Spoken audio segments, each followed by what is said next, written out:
तो नमस्कार दोस्तों, हम वैदिक सभ्यता के बारे में आगे डिस्कशन करते हैं।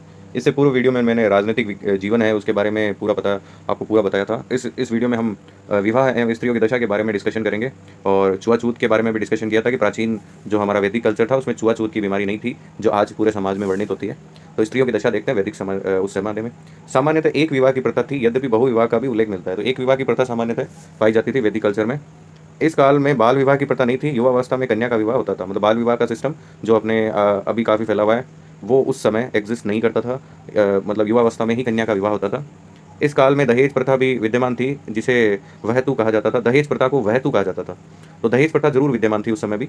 विधवा विवाह की सामान्य प्रथा नहीं थी, लेकिन विशेष परिस्थिति में विधवा नियोग प्रथा अपना सकती थी। मतलब विधवा विवाह का नहीं था, पर विशेष स्थिति में ये भी पॉसिबल वहाँ पे था। अंतरजातीय विवाह होते थे, ये दो प्रकार के होते थे। अंतरजातीय विवाह भी उस समय होते थे, एक जाति से दूसरी जाति में विवाह की प्रथा भी थी। अनुलोम विवाह, इसमें पुरुष उच्च वर्ग का और स्त्री निम्न वर्ग की होती थी। प्रतिलोम विवाह, इसमें पुरुष निम्न वर्ग का और स्त्री उच्च वर्ग की या उच्च वर्ण की होती थी। तो अनुलोम तो नॉर्मल हो गया, जिसमें पुरुष उच्च वर्ग का माना जाता है। प्रतिलोम मतलब उसका उल्टा, यानी पुरुष निम्न वर्ग का तो स्त्री उच्च वर्ग की। स्त्रियों की दशा, इस काल में स्त्रियों की दशा अच्छी थी, बहुत ही ज़्यादा अच्छी थी। इस काल में बहुत सी महिलाएं विद्वान हुई। लोप मुद्रा नाम की स्त्री है। घोषा, शिक्ता, उसके बाद में है शिक्ता के अलावा नीवावरी और रोमशा और अपाला और विश्ववारा आदि विदुषी महिलाएं उस समय विद्यमान थी। लोपमुद्रा का काफ़ी वर्णन है, घोषा का भी वर्णन है, शिक्ता का भी वर्णन है, नीवावरी, रोमशा, अपाला, विश्ववारा, ये सब उस समय की विदुषी महिलाएं थी। इनके नाम भी आपको याद रखने। आर्थिक जीवन देखते हैं। अर्थव्यवस्था का स्वरूप जनजातीय था, अर्थात जीवन निर्वाह की अर्थव्यवस्था थी। पशुपालन देखते हैं। ऋग्वेदिक आर्यों का जीवन अस्थायी था, अतः इनका मुख्य व्यवसाय पशुपालन था। इनका मुख्य व्यवसाय जो था ऋग्वेदिक कालीन पशुपालन था। आर्यों का सबसे महत्वपूर्ण पशु गाय थी। गाय के नाम पर ही जीवन की गतिविधियों का नामकरण किया गया था। मतलब गाय उनका महत्वपूर्ण पशु था। आज भी है गाय महत्वपूर्ण पशु हिंदुस्तान में, यानी भारत में, आधुनिक भारत में। और पशुपालन वगैरह भी उस समय बहुत बढ़ चढ़ के होता था ऋग्वेदिक कालीन सभ्यता में। आर्य हाथी से भी परिचित थे, लेकिन बाघ का उल्लेख नहीं मिलता। बाघ का कहीं भी उल्लेख इसमें नहीं मिलता है। कृषि, ऋग्वेद आर्यों का जीवन अस्थायी था, अतः कृषि का अधिक विकास नहीं हुआ। यहाँ पे अस्थायी था मतलब वो कहीं पे भी जाके रह सकते थे, स्थान प्राय प्राय बदलते रहते थे, इसलिए कृषि का उल्लेख, विकास वहाँ पे ज़्यादा नहीं हुआ था। लकड़ी के बने दो हलों से खेती जुताई की जाती थी। हल को लांगन कहा जाता था। 6, 8 और 12 बैलों द्वारा हल को खींचे जाने का उल्लेख मिलता है। 6 है, 8 है और 12 बैलों द्वारा खींचा जाता था। ऋग्वेदिक आर्य केवल यव यानी जो से परिचित है, जिसे धान्य भी कहते थे। ये यव नाम का क्वेश्चन ये मेरे आ चुका है, मैंने एक प्रीवियस पेपर अटेंड किया था जिसमें यव का जो होता है, तो ये भी आपको याद रखना है। और अस्थायी पद्धति थी वहाँ पे। व्यापार में देख लेते हैं। व्यापार, पणि नामक समुदाय व्यापार कार्य में निपुण थे। ये पणि नामक समुदाय जो होते हैं वो व्यापार कार्य में बहुत समृद्ध थे। आर्य पणि से घृणा करते थे। पणि अपनी कंजूसी के लिए प्रसिद्ध थे। जो पणि इसमें लिखा हुआ है वो कंजूसी के लिए काफ़ी प्रसिद्ध थे और वो धनवान व्यक्ति माने जाते थे उस जमाने के। धार्मिक जीवन, ऋग्वेद देवमंडल में देवियों की तुलना में देवता महत्वपूर्ण है। ऋग्वेदिक आर्य बहुदेववादी थे, लेकिन अंतिम चरण में एक ईश्वर की भावना दिखाई पड़ने लगती है। बहुदेववादी थे, पर अंतिम चरण में ऐसा लगता है जैसे वो एक ईश्वर की आराधना करते हो।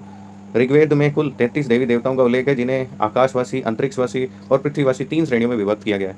तो 33 देवी देवताओं का उल्लेख है, उनमें आकाशवासी, पृथ्वीवासी और अंतरिक्षवासी उल्लेख किया गया। आर्यों का सर्वश्रेष्ठ देवता इंद्र थे। उस आर्यों के सर्वश्रेष्ठ देवता भगवान इंद्र।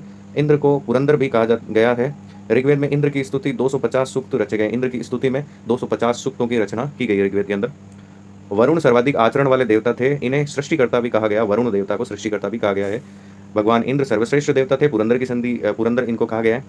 ऋग्वेद में सूर्य की स्तुति 5 रूपों में की गई है। ये रूप है सूर्य, सवित, सवृत, मित्र, पुष्ण और विष्णु। इन 5 रूपों में सूर्य की स्तुति की गई है। आगे देखते हैं। सवृत यानी सविता की स्तुति में ही प्रसिद्ध गायत्री मंत्र की रचना की गई है। गायत्री मंत्र ऋग्वेद के 3रे मंडल में है और इसके दृष्टा विश्वामित्र है, मतलब विश्वामित्र ने इसकी रचना की। और सविता की सवृत यानी सविता की स्तुति में इसका प्रयोग किया गया था। 3रे मंडल में ये गायत्री मंत्र का उल्लेख है। गायत्री मंत्र से ऑलमोस्ट हर एक भारतीय परिचित है, गायत्री मंत्र क्या होता है। इसके बाद हमारा जो पीरियड होगा वो होगा उत्तर वैदिक काल, जो 1000 से लेकर 600 ईसा पूर्व का जो काल होगा। उत्तर वैदिक काल में आर्यों का पूरब की ओर विस्तार हुआ। अथर्ववेद में उल्लेख मिलता है कि अंग और मगध आर्य संस्कृति से बाहर थे।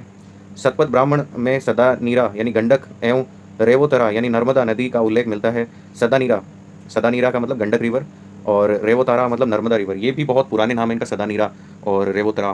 तो नर्मदा का प्राचीन नाम रेवोतरा, याद रखना आपको। राजनीतिक जीवन इनका,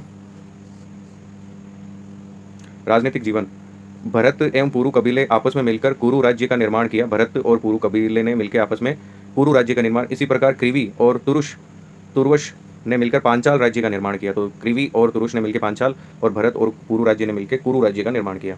इस काल में राज्य का लोकप्रिय स्वरूप राजतंत्रात्मक था, यद्यपि गणतंत्र राज्यों का भी उल्लेख मिलता है। प्रीवियस में भी वो मिलता था। ऋग्वेदिक काल में राजा का पद वंशानुगत होता था, लेकिन राजा का निर्वाचन भी किया जाता था। राजा का पद वैसे वंशानुगत ही होता था जनरली।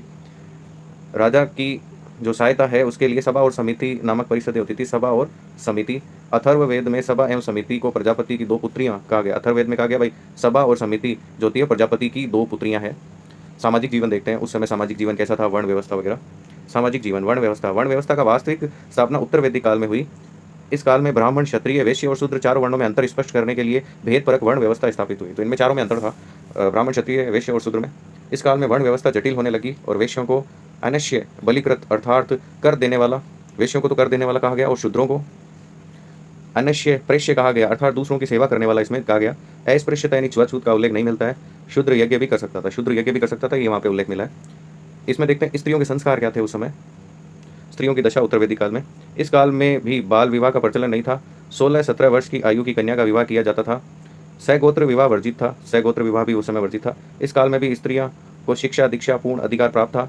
स्त्रियां गुरु आश्रम में जाकर शिक्षा ग्रहण करती थी। मैत्रायणी संहिता में स्त्रियों को असत्य भाषी कहा गया। इसी ग्रंथ में स्त्रियों को मनुष्य की 3 बुराइयों में से एक बताया गया। ये बुराइयां थी शराब, जुआ और स्त्री। ये मैत्रायणी संहिता में कहा गया है, ठीक है। मैत्रायणी संहिता में 3 बुराइयों में से एक माना गया स्त्री को। आश्रम व्यवस्था। जीवन में क्रमबद्धता लाने के लिए तथा लौकिक एवं परलौकिक सुख की प्राप्ति तथा मनुष्य के सर्वांगीण विकास के लिए हिंदू व्यवस्थाकारों ने आश्रम व्यवस्था की स्थापना की और आश्रमों की संख्या 4 है, सब जानते हैं वो तो। 4 आश्रमों के साथ वर्णन सर्वप्रथम जबालोपनिषद, ये जबालोपनिषद है में मिलता है। आगे देखते हैं। 4 जो आश्रम है उनके बाद ब्रह्मचर्य आश्रम जो कि जन्म से 25 वर्ष तक होता था, शैक्षणिक उपलब्धियां एवं बौद्धिक विकास हेतु होता था। गृहस्थ आश्रम जो कि 25 वर्ष से 50 वर्ष तक सामाजिक विकास, धर्म, अर्थ, काम की प्राप्ति 50 वर्ष तक हो जाती थी। वानप्रस्थ आश्रम के 50 से 75 वर्ष तक आध्यात्मिक उत्कर्ष के लिए, और संन्यास आश्रम 75 से 100 वर्ष के लिए जो मोक्ष प्राप्ति के लिए होता था। 4 आश्रमों में गृहस्थ आश्रम सर्वश्रेष्ठ बताया गया है। मनुष्य में संस्कार भी होते थे। इस वीडियो में हम इतना ही डिस्कशन करेंगे। आगे नेक्स्ट वीडियो में वैदिक कल्चर के संस्कारों के बारे में हम वीडियो बनाएंगे। और इसी के साथ धन्यवाद।